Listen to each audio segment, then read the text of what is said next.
Turpning eng kuchli narsasi urug'i, so'ngra po'sta, undan keyin bargi va nihoyat etidir. Turp urug'ining tabiati 3-darajada issiq, 1-da ho'l. Turp yel paydo qilsa, urug'i uni tarqatadi. Turp urug'i sirka bilan ishlatilsa, gangrenoz yarani butunlay qo'porib tashlaydi. Shuningdek, uni temiratkiga ham qo'yiladi. Urug' bo'g'inlarni lo'qillashni qaytaradi. Bo'g'in og'riqlariga ham juda yaxshi ta'sir ko'rsatadi. Turp urug'i zahar va gazandalarning chaqishiga qarshi ishlatiladi. Agar yanchib, chayonning ustiga qo'yilsa, uni o'ldiradi.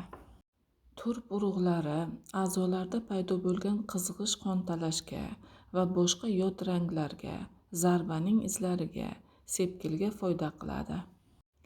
Yetmak o'simligi bilan qo'shib ishlatilsa, oq dog'ni ketkazadi.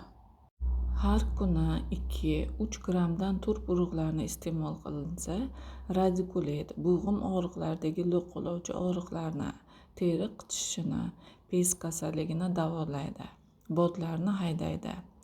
Ammo urug'lar ko'p iste'mol qilinsa, sochlarni oqartiradi.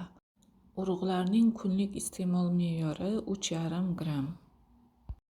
Rus xalq tabobatida turp urug'lari va ildizlarning spirtdagi tindirmasi sepkil va pigment dog'larni ketkazishda ishlatiladi. Bolgariya xalq tabobatida urug'lari antibakterial, antimikotik, ya'ni zamburug'larga qarshi vosita sifatida, qiyin bituvchi yaralar, mikotik ekzemalarda qo'llaniladi.